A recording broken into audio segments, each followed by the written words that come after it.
It's a beautiful day in the neighborhood. A beautiful day in the neighborhood. No squirrels to be seen.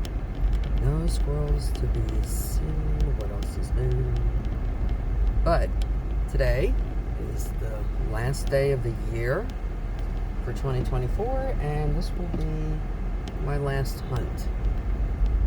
And I didn't want to miss coming out today.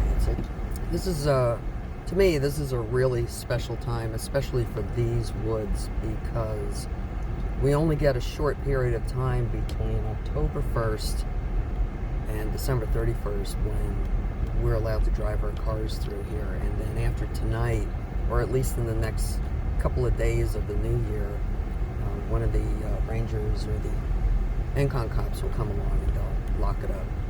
And it just makes it just extra special to be able to drive through here. Somebody's parked in the spot that I wanted. But I don't want to spend the whole time in the car, which you can easily do in this place. Driving. I'll get there. Maybe if I drive around enough, a squirrel will run out in front of me.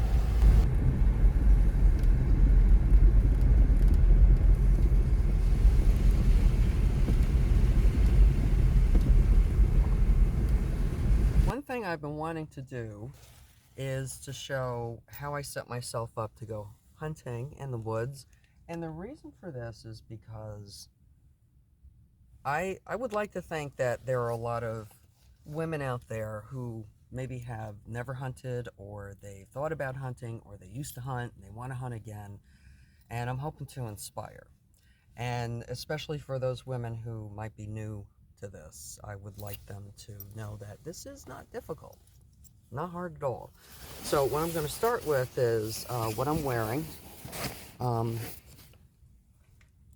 3 layers on top, usually 2 on the bottom. I've got my scruffy jeans on, so you know, if I get into the briars or something and they get ripped, it's no big deal. They're work jeans. These are my field project jeans. And usually some long johns underneath. Cuddle downs, that's what I use. Those were the most recent ones that I found. And I just, I have my green fleece, and this is a polo sweater. It just works perfect for hunting this time of the year. It's cozy. I'm not worried about the look or the name. I just know that it's a well-made sweater and it keeps me nice and warm. Just a simple green fleece, Columbia green fleece over it. No affiliation to any of these names. I'm just mentioning it. And, of course, my hunting vest. It's got nice big pockets to stuff rabbits and squirrels in.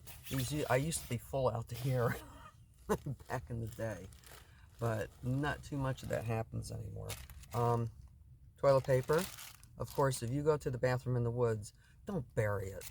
Because if there's possum or skunk around, they're going to dig it up. A fox will dig it up, and then you got a big mess in the forest, and you're littering. New York State hunting license. This looks a little odd. It may look a little odd to you because this year New York has decided to do everything on paper, so we have to print everything out, and we don't have to wear the back tag anymore. So it used to be right on my back, and now I'm just using it to keep my license from getting soaked. This time of the year, it's always nice to have some hot hands. These things can save your life. They're very comfortable. And usually I have my ammo in here, but I don't at the moment because in New York State I have to keep it separate from where my gun is. With a bandana, you could use this. Oops, I just found the shell on here. That's not supposed to be there. I missed it the last time. Use it to go to the bathroom, wipe your face if it gets warm, wet it, wipe your brow, and if you have an injury, you can bind it until you can get better help. And let's see, I've got some, these have been in here a long time. These are field dressing gloves. This is, I would rather not use them. I usually, if I do get something, I try to be by a water source so I can wash up. It's not a bad idea to have, but it's not an absolute requirement. Of course, I have my gun. Then I have my 28 over under, and I always wear merino wool socks. Timberlands are extremely warm. They're a really, really nice hiking boot. I've been using them for ages. This is my third pair. Usually I have the women's, I think it's pronounced Chakarua. I've had two pairs of those, and they were just the best. And these are called White Ledge. I couldn't find, the Chakarua were not available when I bought these. I think I bought these 2 years ago. And the reason I prefer Timberland is not just because they keep your feet so warm, but because, I'm telling you, I've checked all of them because there's a lot of beautiful hiking boots out there, but the tread is what I'm concerned about. And as far as I'm concerned, Timberland has the greatest tread there is. Okay, if it's wet and I know I'm going to be walking through some streams and some swamps, I just put my mucks on. That's all these are. Again, no affiliation. I used to sit out with my hunting partner and we hunted deer. I would wear my lacrosse, and those were suited for very, very cold weather.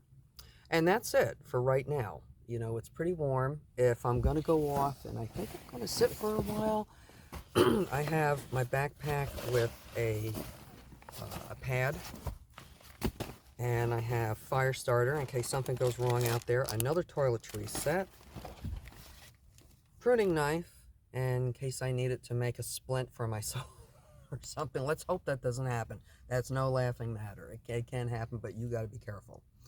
So you got to make sure it doesn't happen. But this is also good for, you know, if I'm sitting in a spot and maybe something's in the way, or I want to build a little bit of a blind. You know, you cut a few sticks or whatever and you put them up, especially during spring turkey. That really helps. So I keep this backpack simple. There's some more hot hands in here. There's a survival kit. I'll put a card up. I did a video a couple, 3 years ago about this survival kit and everything that I keep in my backpack. That's also very helpful. And I have bug spray, which I really don't need in here right now, and that's almost empty. There's more hot hands. What is this called? I think it's called field line backpack, because I can put my thermos of coffee or hot chocolate in there. And there's no reason why you can't be civilized out in the woods. So that's what I pack for going up into the, it doesn't matter if I'm going half a mile, quarter of a mile, 2 miles. You want to make sure you have something, because you never know. You know, you might step in a chuck hole or something and you twist your ankle, and you're going to need a little extra out there with you so you can survive. So that's what I bring when I go hunting. I hope that helps. And I always forget the water. Make sure you bring some with you, just in case. It's always a good idea. Keep that in mind. So yeah, we don't eat robins anymore. Quite a few of them in here.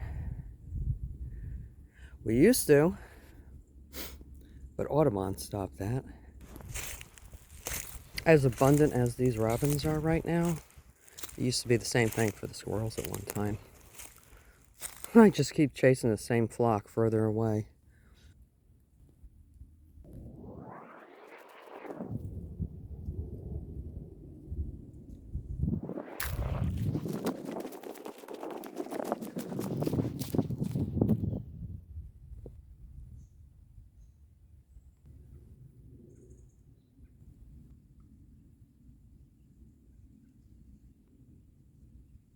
Well, I just heard a gunshot go off down this way. I'm not sure what it was. Kind of sounded like a blunderbuss. Sounded like a bigger gun, maybe muzzle loading.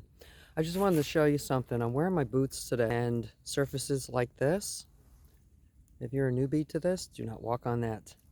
The boots are warm and they give you a lot of stability, but because of the hard leather sole, they are treacherous on a hard surface. So always pick another route, something that has a little more traction to it. Robins are everywhere still. They are flying all over. It's a warm day, so they're active. They may or may not go south.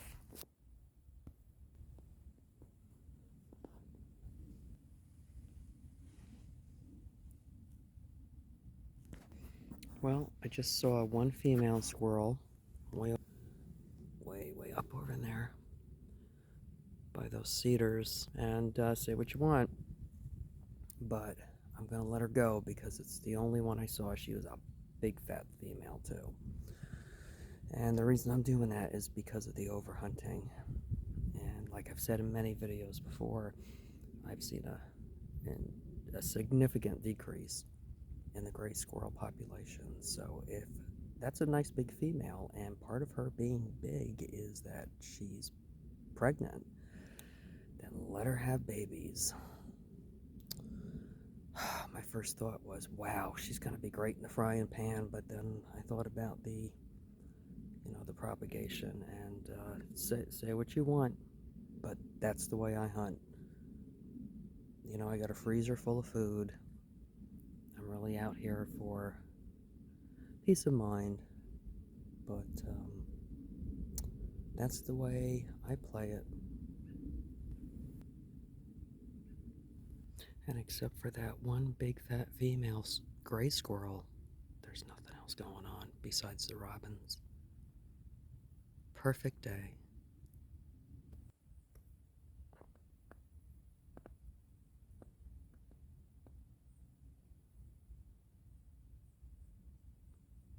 Those are the Shawangunks out there. It's about 35 miles away. Yeah. Just heard a great horned owl.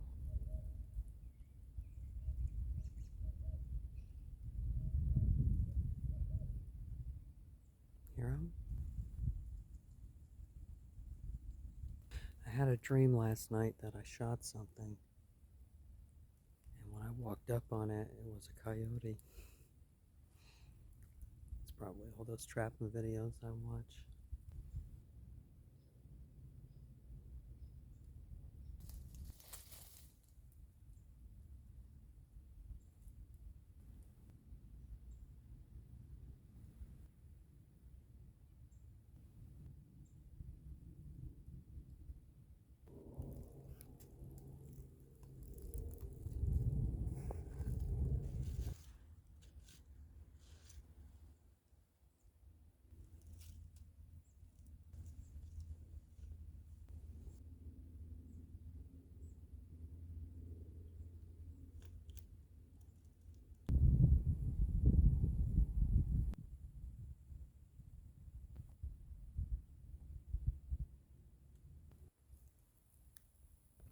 Hey, at least I get out here, right?